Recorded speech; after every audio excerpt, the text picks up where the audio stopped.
Almost saw something there. Almost. I started streaming. It's kind of a mess, but I'm fixing it as we go. So who cares? It's Okay. just fine.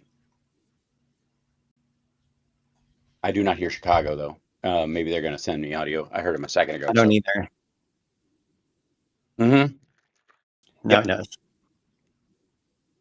Excellent.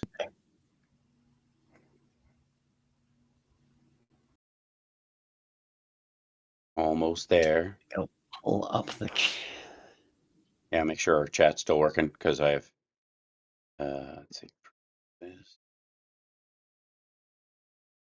Okay. YouTube notification that you're live. Mm-hmm.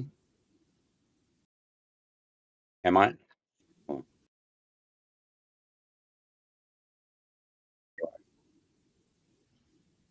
Yeah.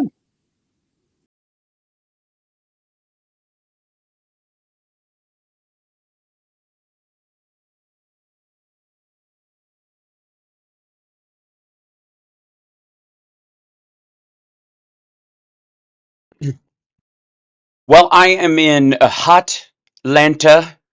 I think they should rename it Johnny Million. And welcome to the show. How are you this fine day, my Hi. good man? I'm good. I have no idea what we're going to talk about. Well, there isn't anything to talk about. Honestly, everything is in kind of a static hold. I don't know if you know this, but there's been a very slow news. Okay, I'm tired of that joke already. I'm tired of the joke. I'm done with it. I this the the bizarre and painful irony of the absolute no question whatsoever. So the question for me is besides why are there two of you, which I already fixed, is who, and I think this is a good question for everybody. Who is JD Vance? Who is he? Who is this person that we've heard almost nothing about until we're hearing everything about him? Now, there are a lot of the I interesting. thought that it was somebody in Eric Trump cosplay. Well, I would go Don Jr. Oh, Don cosplay. Jr. I'm sorry. Yes. Yes, yeah. He does have that kind of like Don Jr. like a middle school boy dressing as Don Jr. for Halloween. Sure. That's what he looks like. That's and he meant to get his mom's lipstick and draw lines around his eyes to make his eyes look bloodshot from all the cocaine, allegedly. And instead he took it the wrong eyeliner and he just drew dark lines around them and came up with, kind of guy liner looking stuff. Well, Now, Vickery's pretty amazing as usual. well, it's as you would suspect.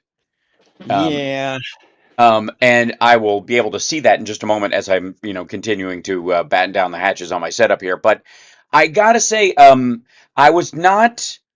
I was okay. So for those that haven't been keeping up over the last week, besides the fact that JD Vance has turned out to be kind of like a a, a dud, effectively like a man totally lacking in genuine personality, a what Dan Quayle is to intellect and spelling, JD Vance is to small talk at a party.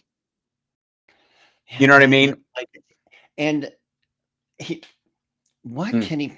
All he can do is make things worse for Trump. Yep. That's how it seems to Thank me. God. And Yeah. I will say, let's see, yeah, I will say, oddly enough, that I thought with the joke about him having sex with couch cushions, which came out and then became a thing because largely it sounded incredibly plausible, which seemed to be the thing. It Just was terrifying. Just yes, and I saw some headline that said, "Is this true? I don't know. Will it go away? Ask Richard Gere." right. Well, and again, the ilk that are now supporting JD Vance are exactly the kind of people who would have been pounding, no pun intended, Richard Gere about this over the years. Now, mm, the so that little side thing. Then we find out after a repost that he was intentionally looking up dolphin porn. One of the things about Twitter and other As sites. one does. Yes, well, obviously there, but for the grace of go I. Yeah. And look, who hasn't watched old episodes of Flipper and wondered if there weren't things going on that set? You know, the way, first we hear all those stories about the Brady Bunch. Why not? Yeah. So, me actually, I haven't. That's ridiculous. But let me just say for the record, that that story starts coming up because JD Vance posts a picture saying maybe the internet was a mistake. There's a screen cap of his own like image that he found, or a video that he found of a woman being woman is violated by dolphin and enjoys it. Is Yeah. the Yeah, and when you search out those things, especially if you get it directly from the search results, if you're not smart and you don't do at least a click and a click back, I suppose is how you get rid of this, JD Vance. I don't know, but I think that would work. I haven't had a problem like this, so I haven't had to solve this problem. But uh, the word woman and dolphin are highlighted They're highlighted because because it was the that's results of a direct search. search. Yes, exactly. So, and he's going to be our tech czar because he knows everyone in Silicon Valley. So, yeah, Hmm. he'll be put in charge of the interwebs, and which is just wonderful because if anybody needs to go combing through the internet, erasing things, it's JD Vance. Now, Evidently. yeah. So then yesterday, one of the people I follow on Twitter has been reading Hillbilly Elegy and finds a passage in it. He's like, I'm only 22 pages in, and I've already found this gem where JD Vance is recounting how he and his buddies threw a party by throwing a bunch of beers and whiskey in a tub of ice and got drunk and were having a crazy old redneck time. And he woke up with his his girlfriend, I guess, or his friend. It doesn't really say without the context of it. Woke up with a penis drawn on her forehead or his forehead, whoever it is, and which happens, you know. Yeah. But he woke up with a half-empty container of M&Ms in his rectum, and in the anecdote he says, it Like a it cardboard it box or one of the it one of the crinkly ones? I don't know. I kept thinking, is there a Pringles can like shots Oh, they version do. of They do come in those little tubes. that? I think that's what Mini that. M&Ms? Yeah, mini M&Ms. That's what it was. It was a mini M&Ms tube. Oh, I That almost swore because I think that's it. yeah. And he woke up with one of those halfway inserted into his rectum, and Never killed him. he said it was not as pleasant as when they used to use hot dogs. Uh, they Oh. used they used to use them as makeshift dildos while he was in school.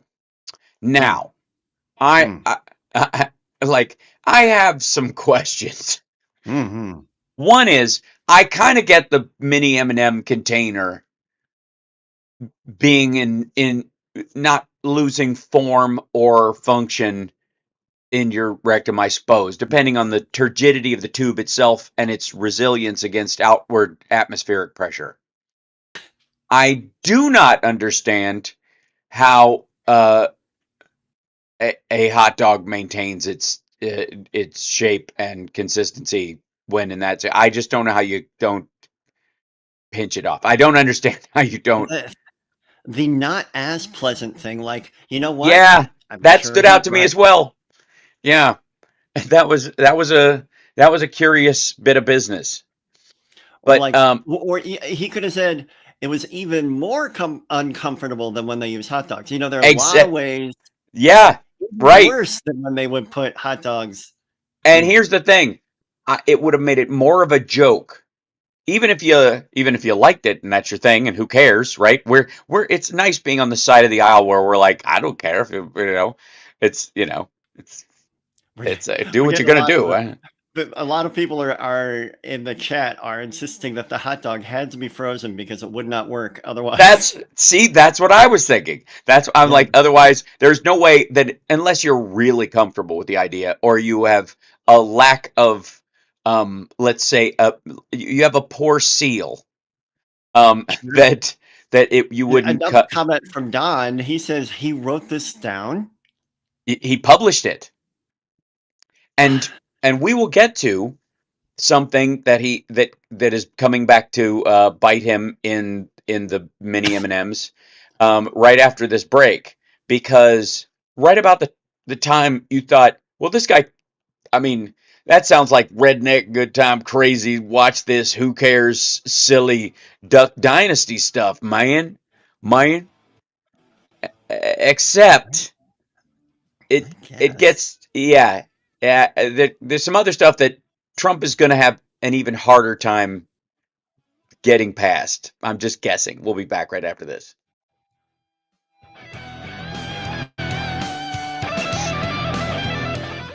So Johnny Million, I'm going to send you, my dear friend. I'm going to send you, my beloved A friend, frozen hot dog. yes, a pack of frozen hot dogs, an article that you can take a look at right now.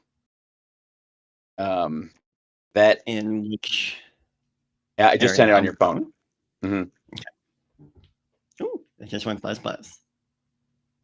Ooh, Zoom. I almost forgot to tell you because we had a slow start here. I need to leave before the happy ending because I've got to. Bastard. I know. Out.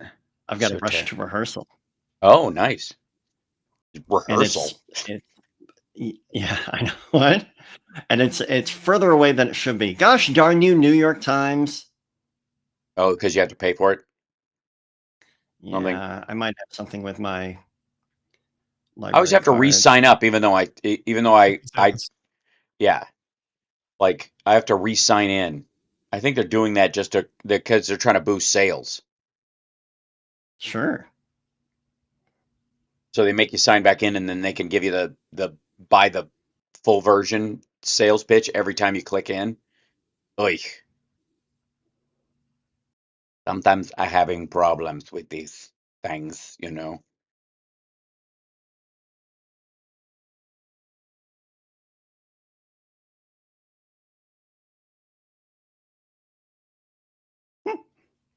Here we go. I Uh, like the old continue without subscribing. Oh no, you MFer. JD Vance, an unlikely friendship and why it ended. oh Do I boy, need to read more than that? 10 seconds, gents. it's not good. Thank you. Oh boy. Yeah, it's not. Yeah, it's not happening. Welcome back to the Hal Sparks radio program, Mega Worldwide. Johnny, you and I've had our ups and our downs in Yeah. our friendship. I wouldn't ever say that we ever had a real down. We just kind of lost track for a little while and then came Yeah, back. And we had a minor apathy. yeah, right. And and a lot going on in both our lives during that period, which just kind Yes. of swamped the interest there. And I have to say, I painfully regret those years because I adore you and I think you're a wonderful human being. And I can't be happier that you and I are have connected again over these years. Just having you on the radio show alone is enough to just like reignite my week, knowing that I get to see Johnny every Uh, week. And yeah, it's a beautiful, beautiful thing. And on top of that, that we share as much silliness as we do and all that. It's just nice. You know what I mean? And I don't have to go back over something where I questioned your identity or your worth on the frigging planet. That never actually happened. Even in no. even in the depths of our apathy. I never got to the point where we had a really good friendship and then later on I was like, you probably shouldn't exist. Right? That never happened.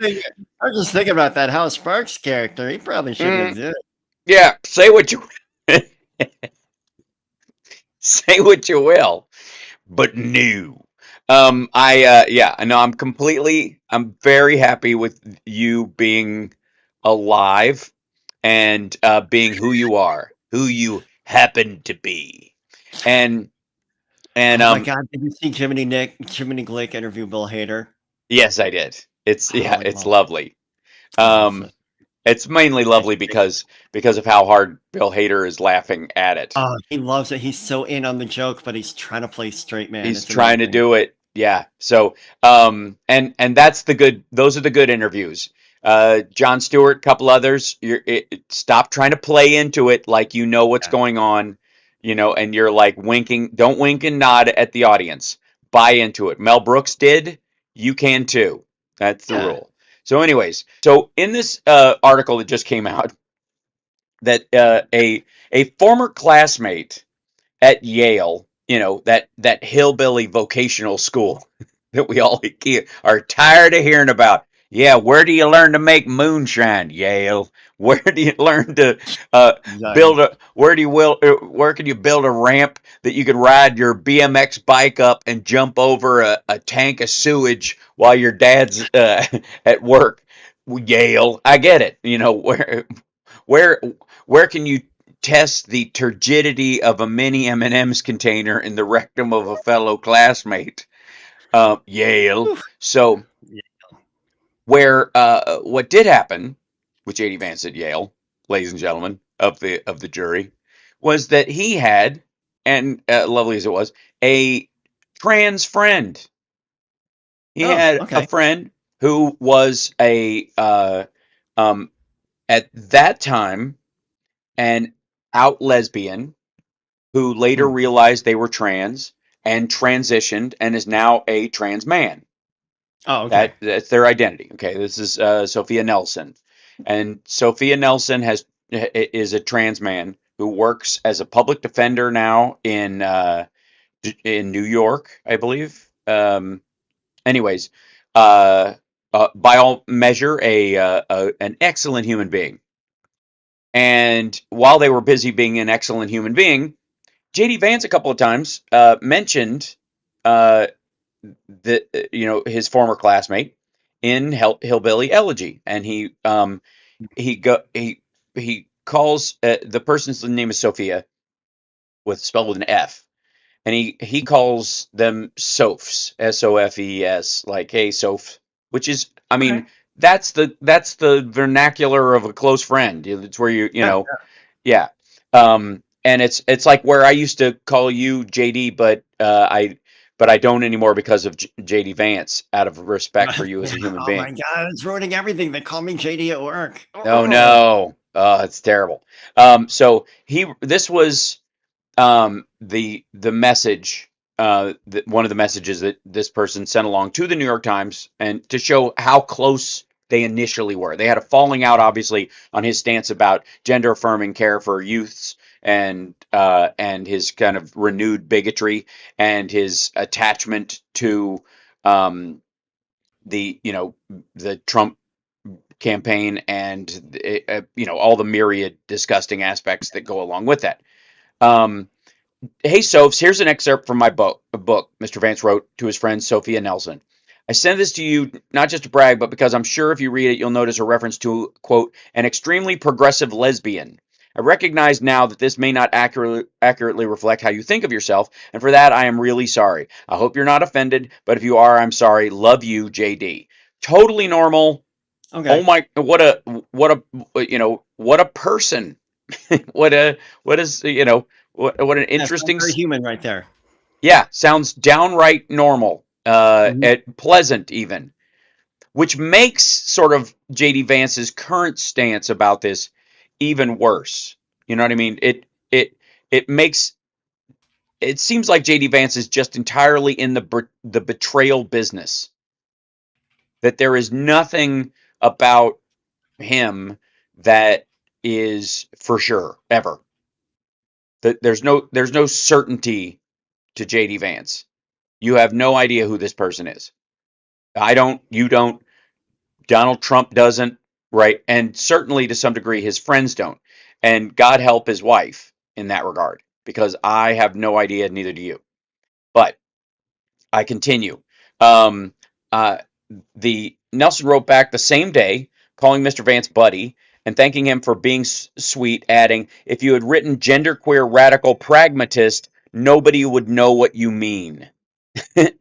Love, Sophia. Cool. The exchanges from a series of emails between the two friends, part of a close-knit group of 16 students who remained together throughout their first law school semester in the fall of 2010. You know, years and years and years and years ago in 2010, back in the 70s when things were different. And now Senator Vance seeks the vice presidency. Nelson has shared about 90 of their emails and text messages, primarily from 2014 through 2017. The emails, in which Mr. Vance criticizes former President Donald Trump for both his racism and as a morally reprehensible human being, add to the already existing body of evidence showing Mr. Vance's ideological pivot from a never Trumper to Mr. Trump's running mate, and they reflect a young man quite different from the hard right culture warrior of today, who back then brought homemade baked goods to his friend after Nelson underwent transition-related surgery. The visit So he's cemented. just an opportunist. It makes it even more terrible. Like, it's not that you were okay with it, but then you decided you didn't. You met Mel Gibson at a cocktail party and he talked you out of it. No, you were like, I bet I could make a lot of money completely selling my soul. Right. Hideous. And then again, you know, this also points to another, I think, Lady G moment on the Republican side of things that I think really stands out to people is this idea that he may indeed be closeted and having this brutal reaction to being closeted where he takes it out on everybody else. That seems to be, I mean, if you look at the psychology involved in this, where you're in a circle of, genderqueer people or gay people that you're okay with because you're thinking about coming out yourself, perhaps, and you're going through this trend. And then at some point, and it seems to be largely financial and opportunistic, maybe an element of self-hating about it, perhaps. I mean, we can't psychoanalyze this person because they are Zelig. Understand that JD Vance is the sexual Zelig. We have no idea what. Oh, by the way, I got to the article through my library card. There you go. So the political views of the two are sharply divergent, but their friendship would continue for a decade, strengthened by their shared Midwestern roots, because Nelson grew up in Western Michigan, Vance in Ohio. Say again? I said, look at Sophia Nelson. Yeah, got it together. Looking dude. Right. And it's the most shocking part of this is, like, at one point JD Vance's wife Usha is she wants to clerk for a Supreme Court justice, and her two options are Kagan or Scalia. And Kagan, all the jobs were eaten up quickly, so she wouldn't have a chance to do that. So she decided Scalia, but these are quotes from JD Vance. His homophobic screeds are hard to believe in 2014. And that his wife, because of who she was not going to work out for Scalia. He's become a very shrill old man. I used to really like him, and I used to believe all this stuff about judicial minimalism was sincere. Now I see it as a political charade. The irony, good Lord. The irony, talk about political charades. Convey that idea, whether it's genuine or not. Like he's aware of that angle. Yes, exactly. That's where the betrayal is more meaningful, because if you were kind of just kind of makes it worse than Trump. It is, yeah, because Trump just believes whatever will serve him, but he's almost like a crocodile in that he's just a predator, and it seems like he doesn't know any other way. It's weird. Yeah, he's just swimming with his mouth open. Yeah, but JD Vance is very aware that he's a barnacle. He's like following around, whatever predator he thinks will get him whatever his current needs are, which is just gross. And considering the things they are saying about amazing on cops, body cams, and Pride Day, Jesus hell, keep going. Yeah, hang on to that. We got to take a break. We'll come back and we'll talk about this, because his stance on cops and stuff, I mean, would have, good Lord.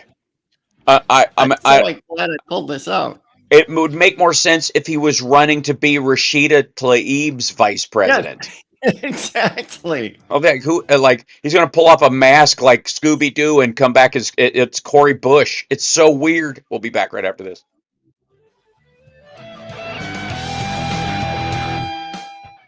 Unbelievable. Somebody just asked what Hal is reading from. He's reading from the front page of the New York Times. Yeah, yeah. This is Literally the first headline. If you log in mhm. on the digital version, it was the very first link.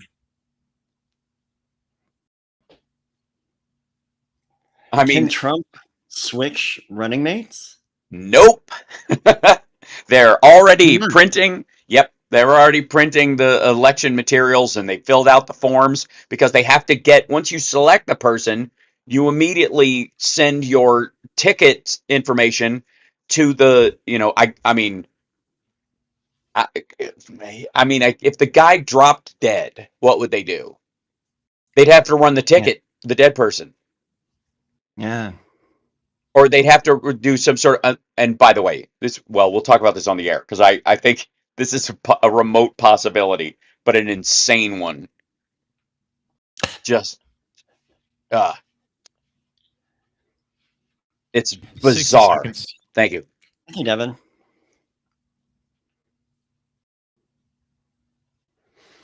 Yeah, Mhm. it's insane. I saw that some people were saying that Vance got the nod because his name is so close to Pence. Yeah, that's what I said. Like day one, I was like, they just save on all the merch just by the first Sharpie running mate.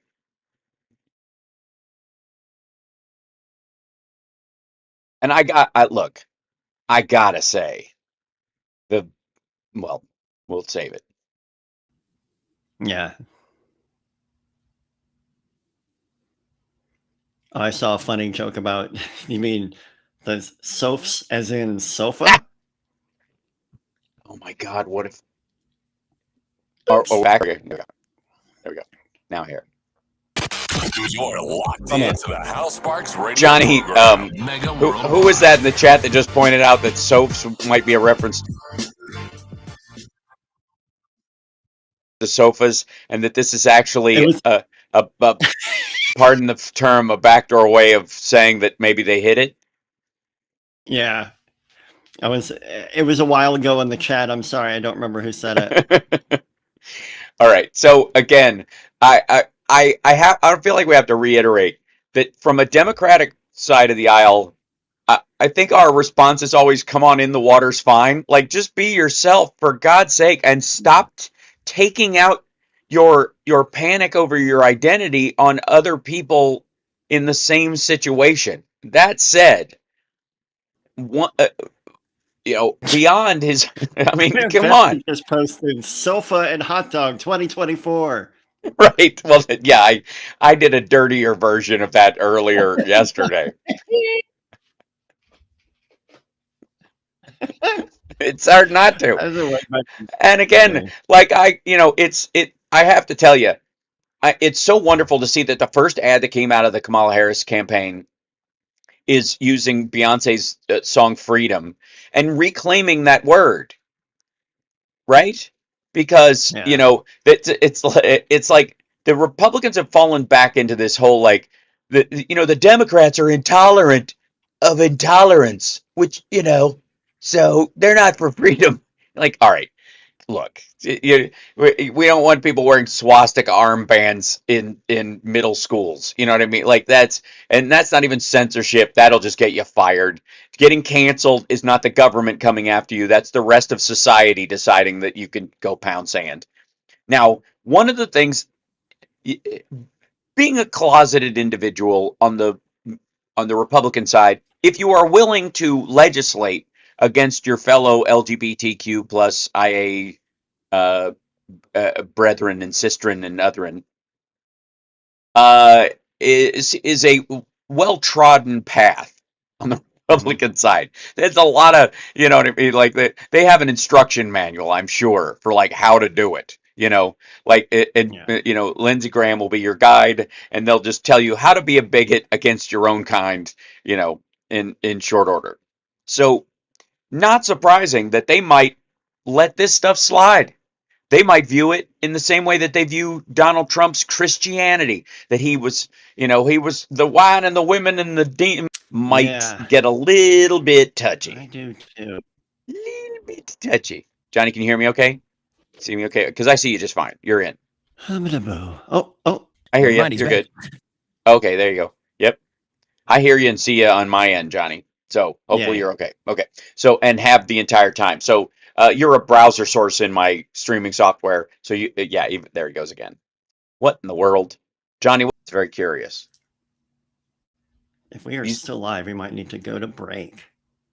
Well, I see you and you see me and we're just fine. They can pull us up on YouTube if it And becomes I'm a fine problem. too, Dimitri. Oh, good. There you go. See, Chicago's fine. All right. And I'm fine and you're fine. Well, I'm sorry and you're sorry, Dimitri. I'm sorry.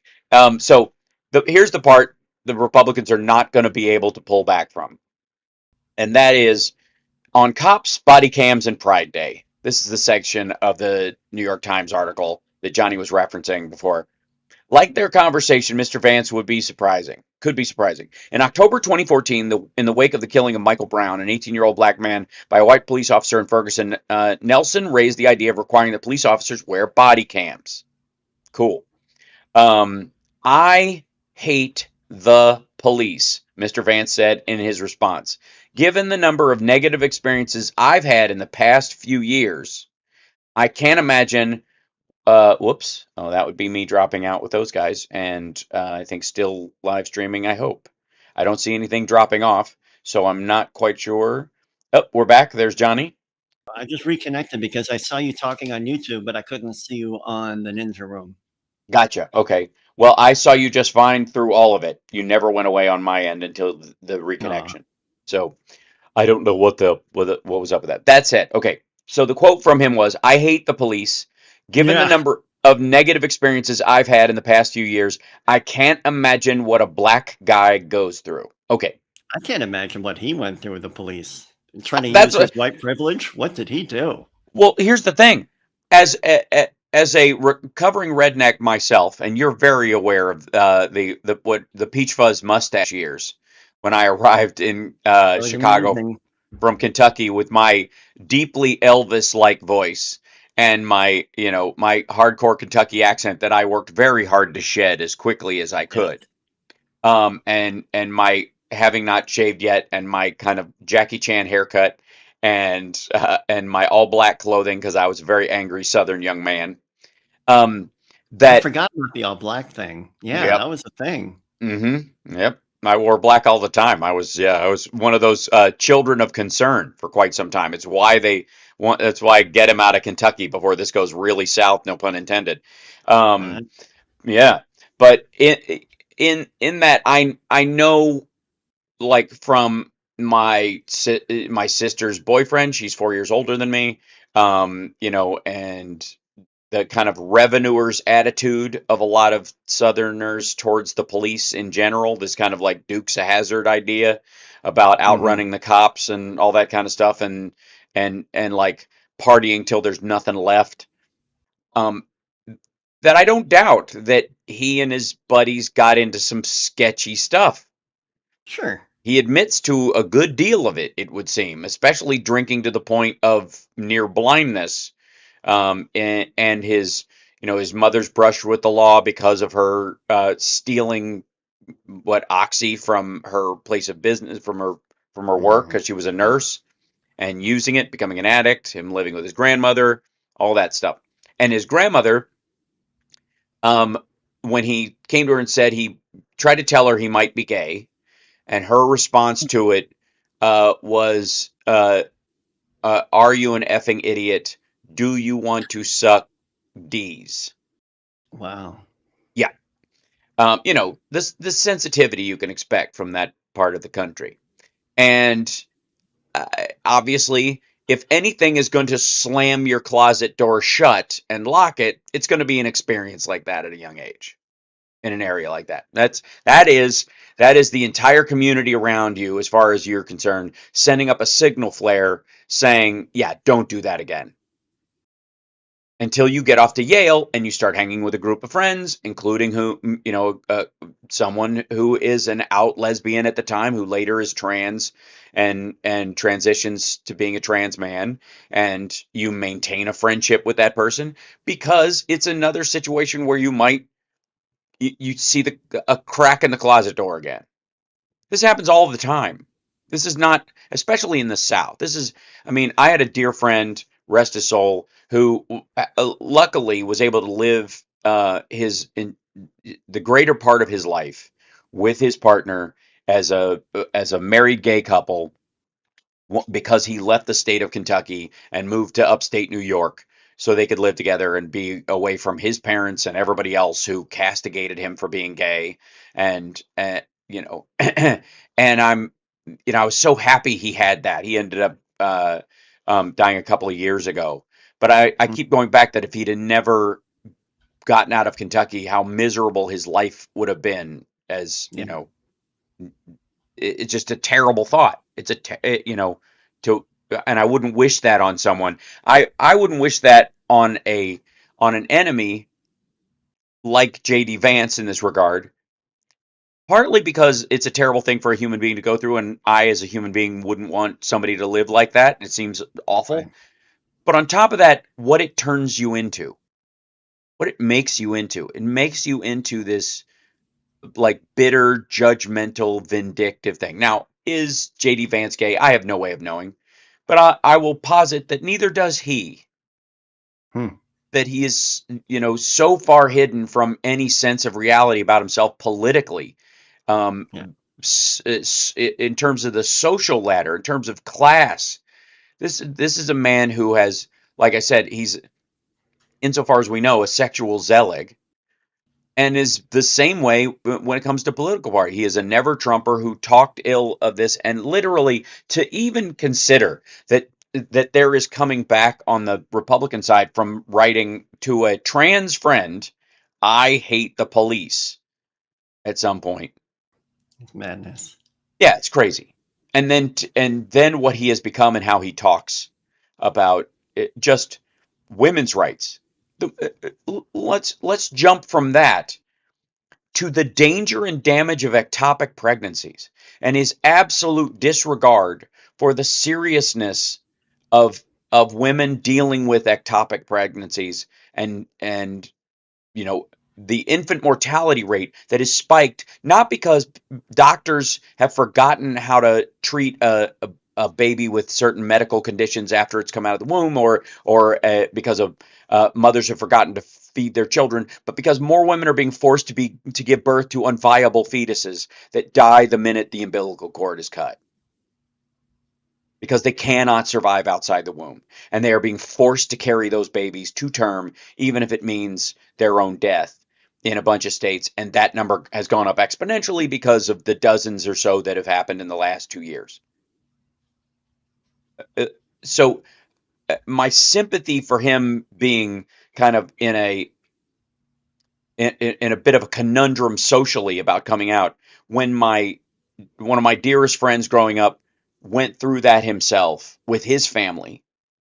He pulled the pin on that grenade in his life, and it came out of the closet, went through all the pain and turmoil, but then ultimately found a partner, was a good and decent human being and a functional member of society, and never harmed a soul his whole life. The fact that that is possible, and it happened long before JD Vance would have gone through this. Again, JD Vance, we're talking about the mid 2000s, right? We're talking about 2014 to 2017. We're talking 2018, for crying out loud. This is, literally, they maintained a friendship into the Trump presidency. Yeah. He was coming to these realizations in the early 2000s. My friend was going through this in the 70s and 80s in Kentucky.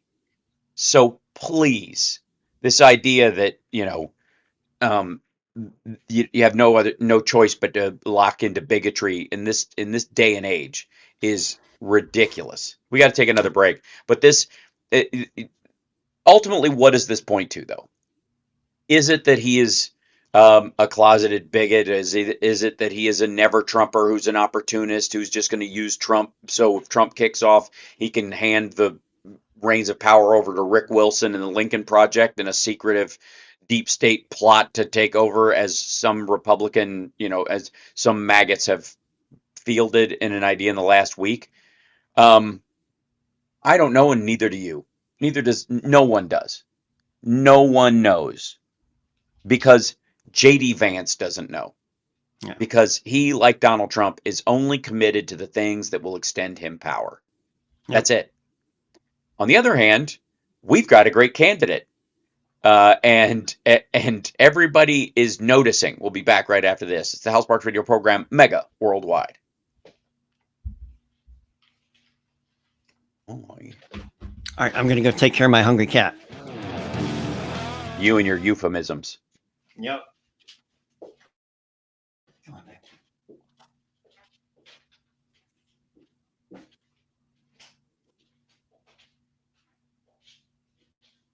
Mm-hmm.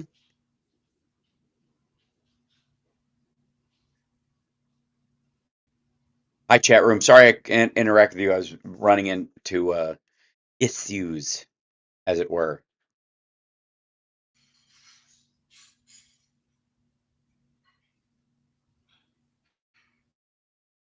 You.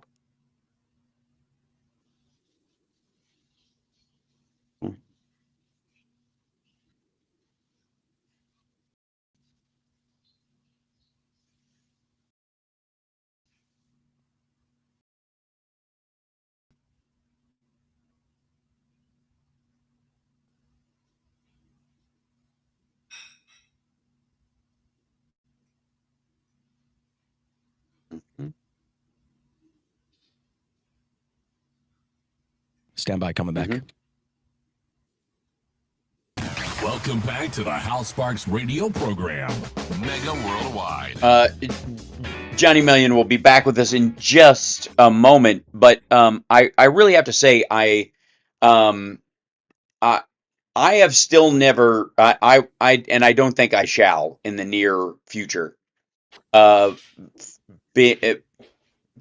not in a forgiving mood with the Pod Save America crowd and the people who were knives out for Joe Biden over the last little bit, because I, like Joe Biden, believe I love the dude, but I believe, like him, that he warranted a second term, would absolutely have been able to do it. And the people who are, those little knife holders that you look like a person, Johnny Million, have you seen those? Yeah. Yeah, at this point, that could have, if we went further down the road with the people that are allegedly on our side going after him, I swear to God, that could have been Biden merch. Yeah. Because it was, it was gross. It was gross. And I'm not in any mood to give those folks the benefit of the doubt in these situations going forward, because I don't know, and I have no reason to believe that they had they really had good intentions in this. I think it seems in a lot of ways that they sought out a way to redo. I'm sorry, I'm trying to fix your green screen on my end. To redo without making you a floating head. To sort of redo the election the way they would have wanted it. There's a lot of that around. And because no matter what the polls were saying about how it was a toss-up and it's within the margin of error and all that kind of stuff, because again, the very same people that are celebrating that Kamala Harris is now over Trump by 2 points within the margin of error, but she's beating him by 2 points in a bunch of these areas, are citing the exact same polls that said Biden was doing the exact same thing. Yeah. And they know for a fact that we have more registered voters. We have more actual people out there. And no matter how much you poll, the sheer number of voters is what matters. And Democrats have more. We just have more people registered as Dems who are going to vote, period, end of story. And the Republicans have been driving down their own numbers for a very long time because they are morons. And they have... dying of old age. Yeah, well, that and COVID, and I mean Donald. Yeah, Well, COVID. Jesus, like their get out the vote campaign during 2020 seemed to involve cemeteries. The going to get you out of your house, up off your couch, and get you motivated as a voter to go check into a cemetery. So Yeah. it's grotesque. And so the people who were like, and it was not until, by all reports, it was not the threats that we're not going to give you money from the mega donors to Biden's campaign that made him change his mind. It was their threats against down ticket Democrats. Them saying, we're not going to give any money to Congress people and Senate Yep. people until you do this. And to me, that is terrorism. That is hostage taking. And Biden was able to, he was like, I'll take it on the nose. I don't care. He even started running against the elites, in some of his talking points, and it ended up, they raised more money. Again, Joe Biden raised double the amount of the money after the debate that Donald Trump did. Double. Mm. $78 million to somewhere in the order of like 38 on Trump's side. So this idea that it was, again, catastrophic, devastating, horrible. All these words about the debate weren't turning out to be true at all. And as a matter of fact, the electorate largely locked in, and the entire sales pitch happens the last month before the election. And the Republicans had printed so many videos and posted so many things about Biden being old that two more from the debate wouldn't make a single lick of difference. Him just staring or looking off to the right like he's horrified is not indicative of mental decline. So it wasn't working, is my point. That said, it in the back and forth, insofar as I can hear from what, I have no inside sources, but I have secondary ones who are pretty close to the White House.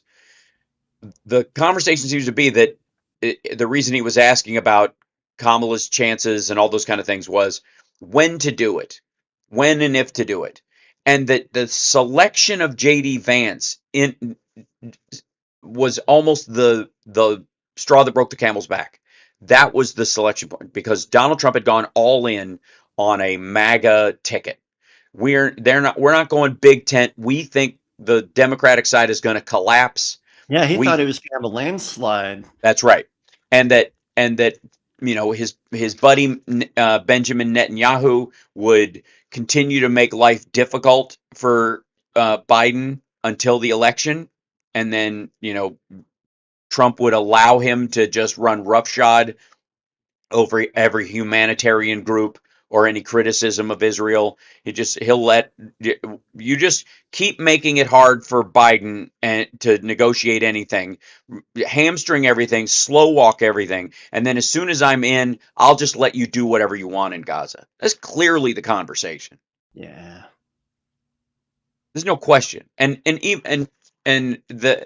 the fact that there were people in Minneapolis, in Minnesota in general, but a big chunk of them in Minneapolis, voting uncommitted in the primaries over the Israel-Gaza conflict. And I'm not saying Palestinian, because there's no active fighting in the West Bank in the same way. That has behaved almost like it's relatively unchanged. It is a Gaza thing. It is specifically that. And in this particular case, it seems like Trump appreciates Gaza for the beachfront property that it is, and that clearing it out and claiming it and building things there and turning it into a Riviera is the Kushner-Trump plan. And that's how that's why they talked about it in the Abraham Accords like a real estate deal. Undermine the support for the Gazans and then slowly broom them out into Egypt and other places, and then take the land and turn it into a tourist destination effectively, over time, over a couple of decades, as you wipe them out. And Donald Trump's effectively going on saying you have to finish the problem, referring to the Gazans as cancer, that you have to get this over and get it over quickly. Well, there is no version of warfare where you are concerned with civilian deaths that works quickly, right? There just isn't. And the assumption ugh, that he makes that he can speak openly about this was largely based on the same hubris that gave us JD Vance as his running mate. Yeah. He's talking to Orban is bringing him messages from Vladimir Putin about what the war will look like or what he expects from him in terms of support for Ukraine after the war or after the election, and how he can help them destroy Ukraine. Clearly, Orban is the new Carter Page. In the 2016 election, Carter Page was a courier. Nobody trusted him with the actual information, but he could bring a folder from Russia to Mar-a-Lago. And they all could talk like, oh, he didn't do anything. There's nothing there, because they knew nobody else saw that folder and it was destroyed afterwards. Either Trump tore it up and flushed it down the toilet, or he ate it. They made the whole thing out of Fish Delight wrappers from McDonald's, and he just chewed them up and swallowed them. So the fact, I mean, granted, Donald Trump as a candidate is one of the most morally reprehensible human beings ever, and the only time JD Vance has ever been right about anything, it seems, was years ago when he had normal attitudes towards his friends and respect for people who were different than he, and a lack of assumption that he was right about everything on top of whatever people's personal identity was, and the fact that he recognized that Donald Trump was a disgusting human being. Crazy. Yeah. And so this is, we are now like this is putting aside my kind of anger about how Biden was treated. His decision to wait until the last second to choose and to endorse Kamala, specifically to swipe all the people who were trying to broom the entire ticket, because let's be clear, that's what they were trying to do. They were trying to get rid of him and Kamala at the same time. We need a whole new primary, and that means a new VP, and whoever wins the primary, whoever comes in second is going to be the VP. That was the crazy unicorn that farts glitter plan that you were hearing from all around the Pod Save America crowd, which is atrocious. That's not happening because Joe Biden knows what he's doing, and he has outmaneuvered all of these idiots. And it's almost like I don't know if a Jewish space laser shot out of the sky and hit Trump right in the dumb decision nerve, but he's done it again. We got to take a break. We'll be back right after this. Philip Ittner will be joining us live from Kyiv, and we'll be taking your questions at infotainmentwars.com. Like, subscribe, give a thumbs up, support the show. Patreon.com/HalSparks.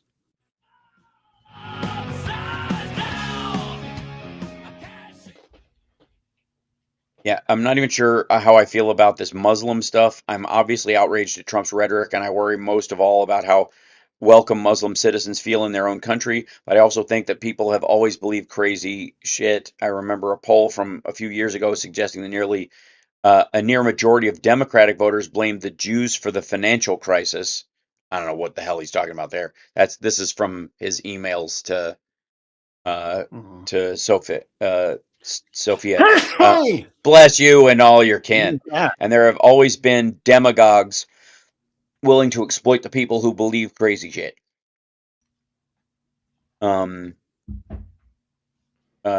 He's another time referring to him as a demagogue. Bless you. Sorry, guys. Yeah. Let's see. Just a little bit of spit on my sleeve, not much. The more white people feel like voting for Trump, the more black people will suffer. I really believe that. Oh, Jesus Christ.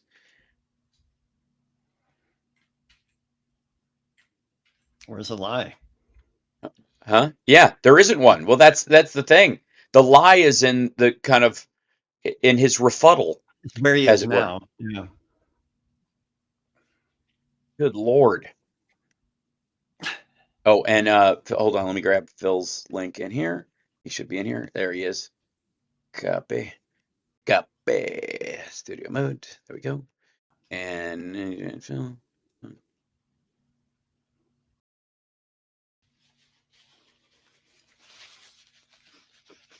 And should be. Oh, I gotta do this.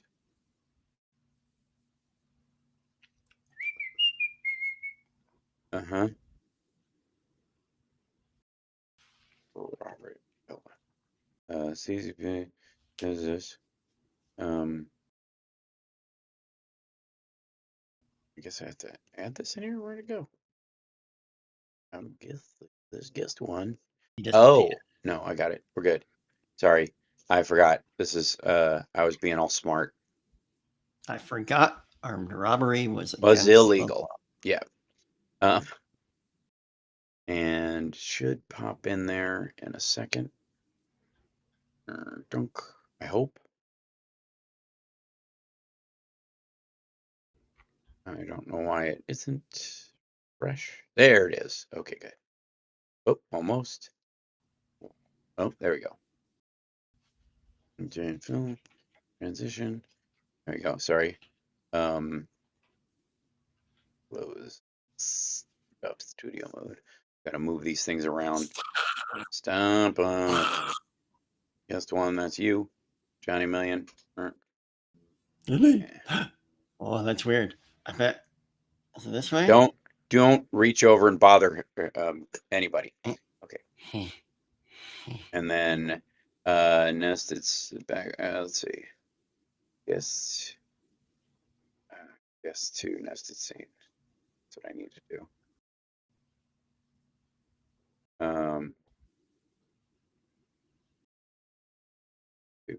Okay, there's Phil. Excellent. There you go. Put this in here. There you go. Sorry, I have to do all this on the fly, guys, but I will manage. Because we had to choose. Those beggars can't be choosers with hotel internet. So what I ended up having to do. And, okay, this guy, B and Y. Okay. Sure, why not? But it's.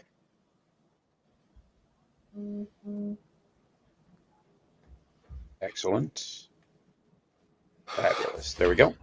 Okay, and then there's Johnny Million's name, and then we'll go up, and Phil walked away. There we go. Looking good, Philly. Thank you, Johnny. How are you? I'm good. Yeah.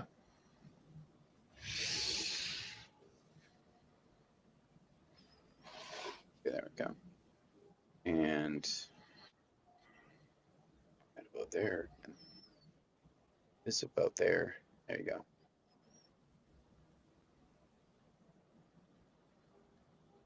There. Yeah, okay.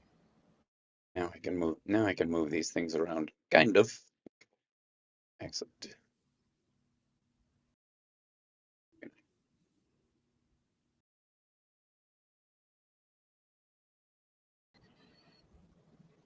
Excellent.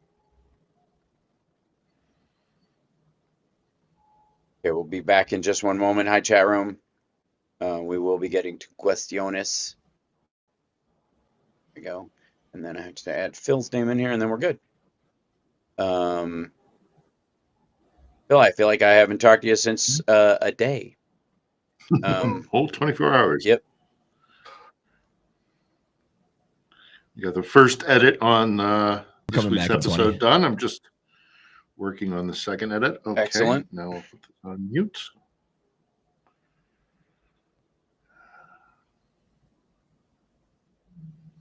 Okay. Mm-hmm.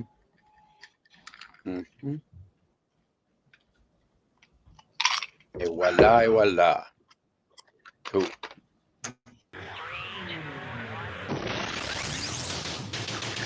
You're listening to the Hal Sparks radio program, Mega Worldwide. I've had people walk out on me before, but not when I was being so charming. Video streaming at halsparks.com. I don't care for you or for the putrid sludge you're troweling out. Damn puss-faced little pimp stick. True progressive talk. Might be a good time for you guys to give up. Welcome back. Joining us right now, live from Kyiv in Ukraine, is our dear friend Philip Ittner, whose new podcast "On the Edge" is available on YouTube, and you should check it out. And also the audio version of it on wherever you get your podcast from. I would guess Spotify and Apple and the like. Philip spelled with one L, Ittner spelled with two T's. On the Edge is the show. Also, by the way, Johnny Million has a live stream Tuesdays and Thursdays. Is that their date right now? Yeah. It's Johnny Million in the history of Monty Python. It's. Dun, dun, dun, dun, dun, dun, dun, dun. I feel like you need to do a rock guitar version of it, the way Gene Simmons and crew did the Munsters theme. Oh yeah. I'm full of good ideas. So, welcome, Phil. Lots going on. Obviously, we talked a little bit yesterday on my live stream, but for those that are on the radio, we will reiterate some of these points if we can. Not the least of which is the absolute support for Ukraine coming from Harris, and just not mincing words at all. And JD Vance joining the Marjorie Taylor Greene crowd, and reiterating talking points that we have heard, which are manufactured. Yeah, right. The actual Kremlin talking points, NATO expansion, and this never would have happened if Trump was all that garbage. He's just now usurping that. On top of, I don't know how much you heard of the story before, but his trans friend from Yale coming out now and releasing 90 emails from him where he was saying very supportive of his trans friend, saying, "I hate cops," after the shooting of Michael Brown. And the quote we saw during the break was, "The more white people feel like voting for Trump, the more black people will suffer. I really believe that." That's JD Vance in 2016. And now, granted, none of us know what JD Vance really believes. We do know, though, that he is opportunistic, like a staph infection. And so, in all honesty, well, and don't judge him by what he said. You can judge him by his acts. Yes, it is public record when he came to the Munich security conference last year. I believe it was last year's event, and Zelensky was there as well. JD Vance was the only, to my knowledge, representative of the U.S. Congress at the Munich Security Council who refused to meet with the Ukrainian president because he said, and I quote, "I already know everything I have to know about Ukraine," which is, of course, irresponsible at the very least. But more likely than not, he didn't want to look in the eyes of a guy that he has publicly denounced his nation, his struggle for freedom and independence for Moscow. He's openly spouted, Russian intelligence information warfare. Yep. His whole thing about there are Nazis all over the place here, and there are, the money is being stolen left, right, and center. And it's all American money, not recognizing we don't send money, JD. We send equipment. The vast majority is equipment. The money stays in the United States, right? Places like Raytheon and Lockheed Martin. But never mind that. In a lot of red states. He didn't want to look in Vladimir Zelensky's eyes as he betrayed, the partnership that we've built here. It's that, for me, that was it with JD Vance. Even before he was on the radar for VP, when he did that, I said, this senator is either a useful idiot for the Kremlin, or he is working in conjunction with the Kremlin. Either way, I don't want him anywhere near the corridors of power of the United States. And I can say the same for Matt Gaetz and for Marjorie Taylor Greene and for all of those who take whole cloth talking points that are all they have to do, it's not hard. Yeah. All you have to do is research it for 5 minutes, and you will see that these are the repetitive talking points. This is the information narrative that Moscow wants. It's not the reality of what's happening here. So, he's a very flawed candidate and a VP pick for Donald Trump. But oh well. Look, he's gross. He is a despicable person, and again, a political and sexual zealot that will. It's like you're Obama's anger translator to saying what Phil just said. Right. Yeah, I don't know why, like, Problematic because candidate. He's gross. Yeah, he's disgusting. He's like, this is okay. I'll give you another example. So JD Vance gave his trans friend Sophia a copy of Hillbilly Elegy, where he wrongly, accidentally, or ignorantly refers to his trans male friend, his trans man friend, as a radical lesbian, because that's who he knew them to be in college, even though he was there at the transition surgery. Like, he didn't re-edit it at all to go, no, he brought baked goods while they were healing in the hospital from their surgery. Presumably, I mean, I'm not even going to venture in. It's up to them.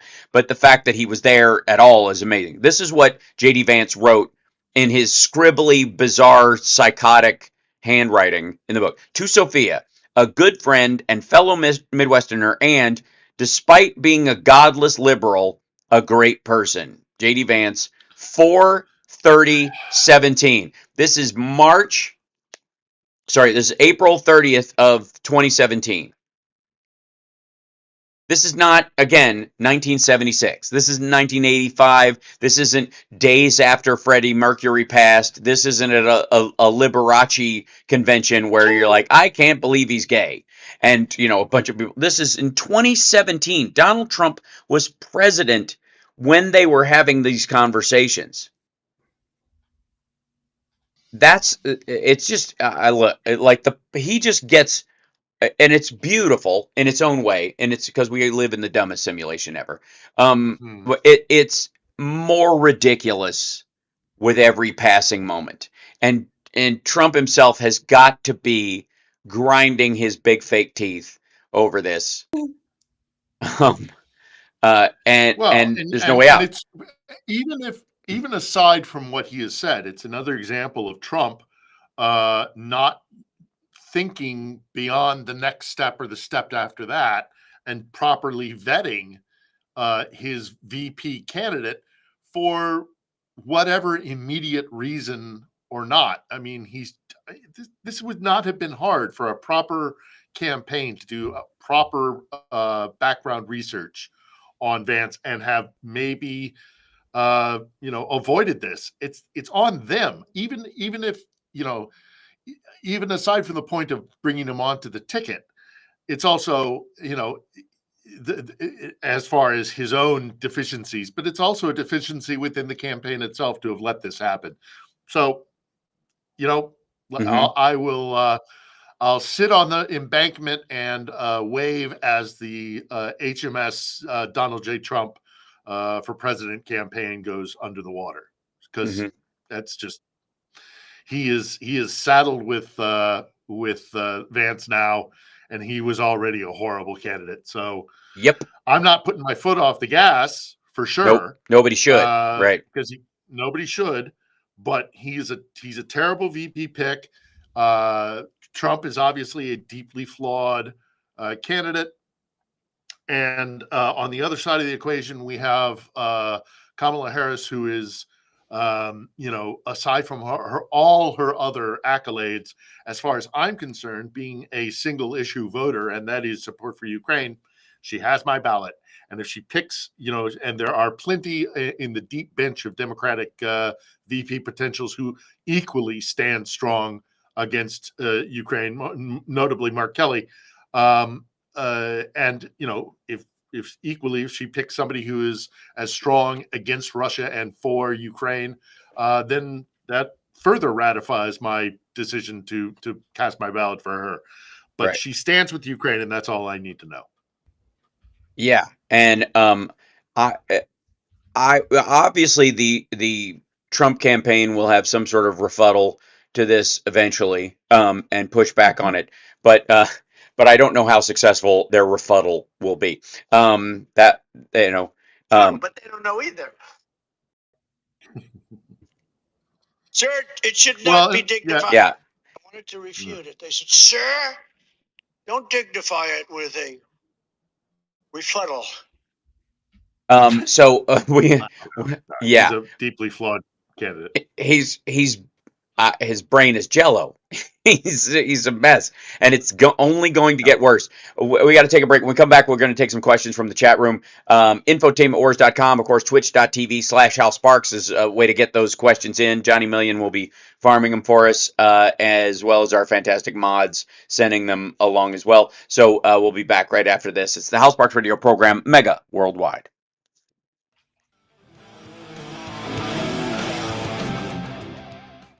Yeah, I would have squeezed in addition, the fact that, he's made these overtures to I have a plan for peace and I support this, that, and the other thing for a lasting peace in Ukraine. He's lying. I don't believe him. Yeah. It's a campaign promise he will not hold because he's compromised by Putin. So, right. No. I think it's even, and curiously enough, I think it's even worse. In terms of before, I think he kind of believed that he could solve it in 24 hours, that he was almost stupid enough to believe that he had, Trump, like Putin's a buddy and he'll just knock this off because thank you, Chicago. And it's just a deal. Into the Hal Sparks talk about radio this program, Mega Worldwide.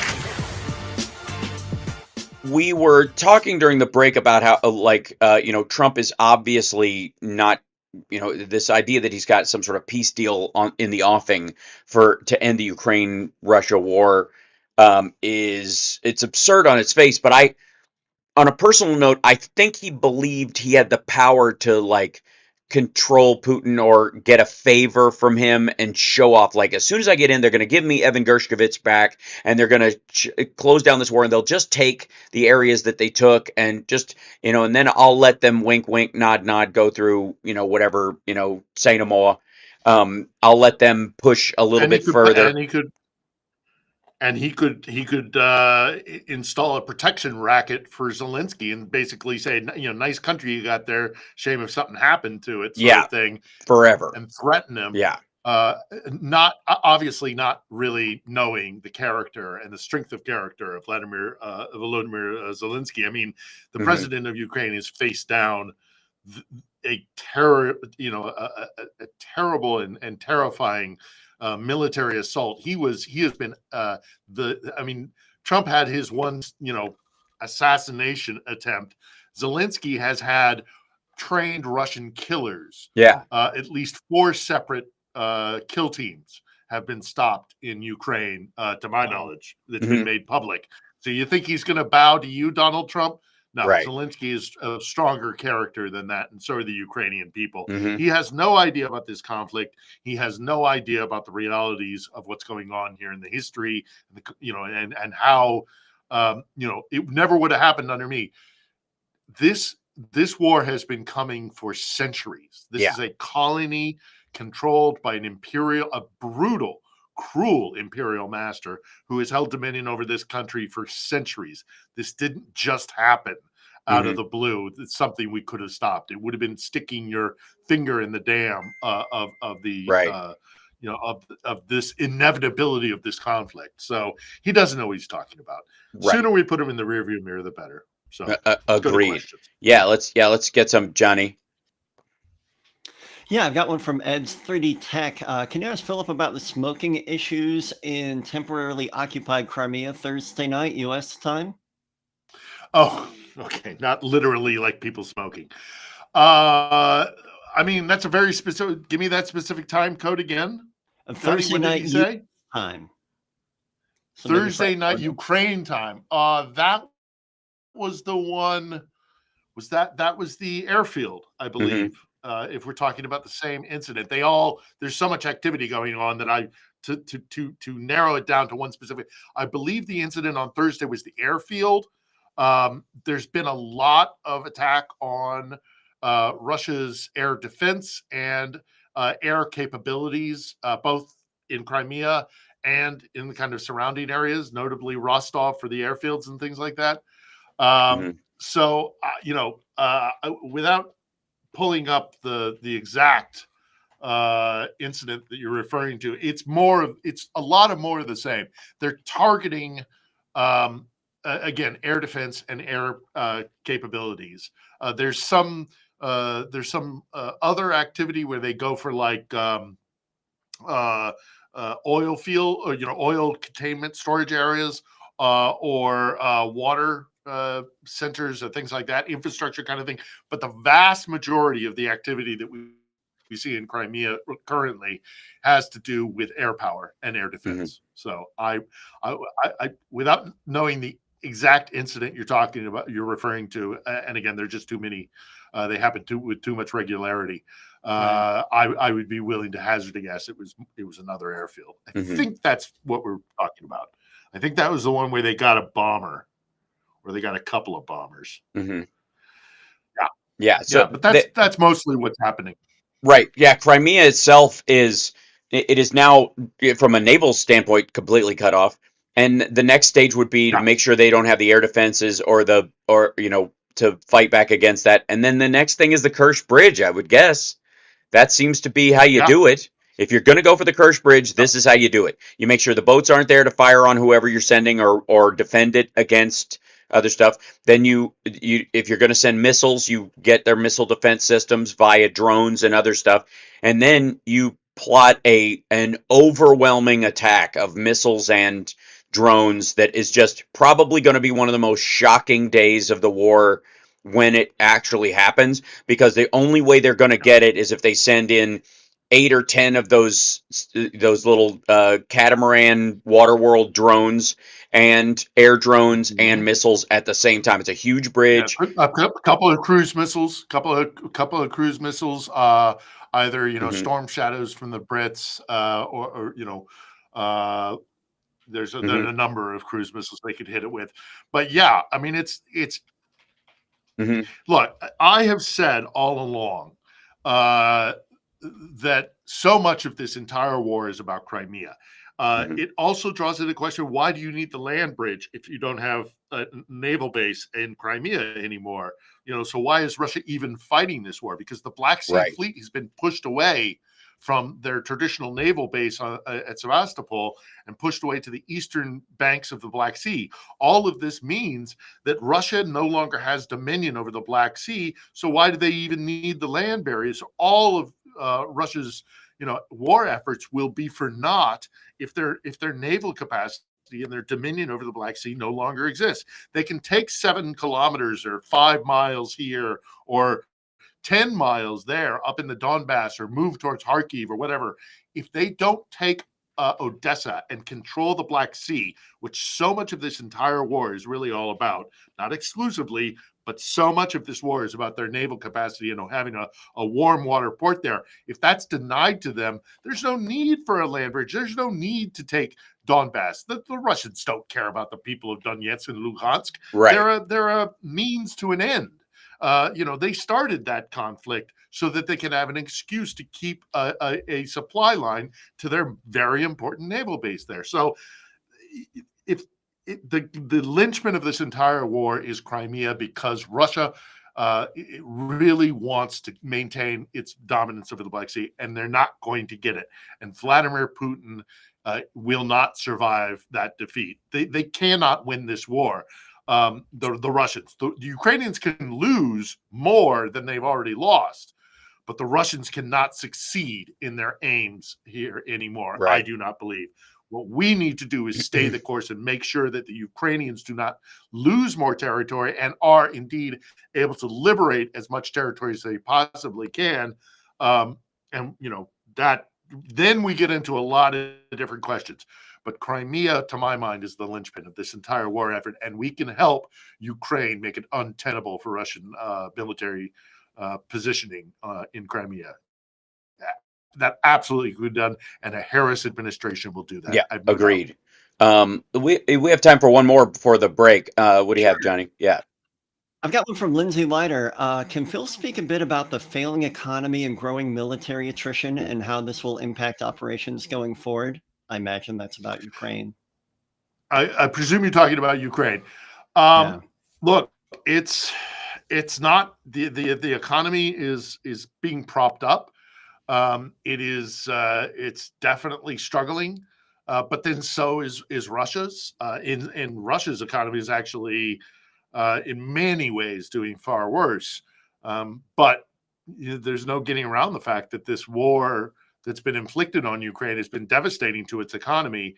And then the second part of that question, she was asking about the capacity to fight the war because of this. Is that right?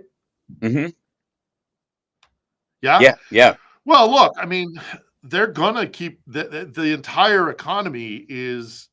You know what? She Ukraine actually is on a just war. Clarified. It was actually about Russia. Yeah, Let's be Russia's clear to economy. questions, folks, because- yeah. Okay, because Russia's I economy can't and do, Russia's I ability can't do follow-up questions. well, look, that's far more important. Although it's still relevant what's happening here in Ukraine in its economy, its war fighting capacity because of that.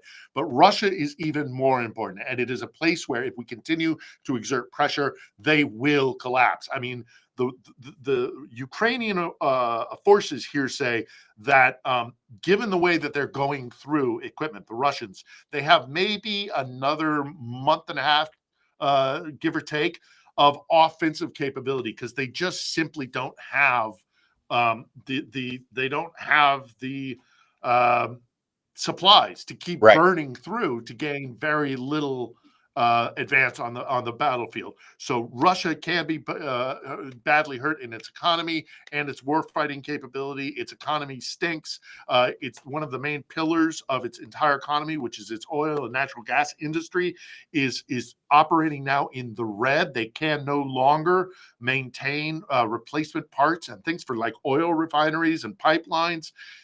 They're in trouble, and they try to pretend that that's not the case. It is the case. Russia is really suffering under the sanctions, and we just got to keep the pressure on. And look at the comparison to the American economy. We got news last week that that the U.S. economy grew 2.8%, 0.8% higher, almost 3%, 0.8% higher than they expected. They expected 2% growth, and a lot of like naysayers like Maria Bartiromo and that crowd were actually talking it down, that this would be a revised downward number from 2 to 1.5, and they were trying anything they could to make it look bad. Meanwhile, in Russia, the central bank head said this year, and this is according to the Moscow Times, next year the economy of the terrorist country Russia Federation, this is how they refer to it, will slow down to almost zero. Its inflation will exceed initial forecasts by 1.5 times, and the supply of imported goods will continue to decrease. The Bank of Russia, the central bank, laid down such parameters in a new block of macroeconomic forecasts, which it published following the results of a key rate meeting. This is not outsiders saying this. This is the Bank of Russia saying that they are expecting growth in Russia to zero out, inflation to spike, and imports to grind to a halt. Because what are you buying it with? And what's your money worth? And where are you getting it from? China? That it's, and again, how much of that stuff can patch a hole? How much retail therapy is left for the Russians? So let's take a break. We'll come right back with more questions for Philip Ittner. It's the House Sparks Radio program, Mega Worldwide. Pew, pew, pew. Yeah, they're expecting the economy to slow down 7 to 8 times, and effectively because they are running out of ways to prop it up through military spending. There's just none of that money's there. They're done. And I'm not an economist, but my sense of it is when it comes crashing down, it's going to come crashing down hard. Yeah. Well, I would argue it already is, but you've got sort of a leftover, you don't see the crash. The crash happens way out. It's like undertow and then a crash of a wave. The undertow is tearing stuff up and pulling it outwards, and then it smashes down. And we're in the undertow phase right now. It's bad. Yeah. It's really bad. It's real bad. It's real bad. And you have 82-year-old economists being chucked out of windows. So right, yeah. That's like this week. I don't know, Johnny, if you saw that, but like this 82-year-old lady who's works, is one of the people who basically gives the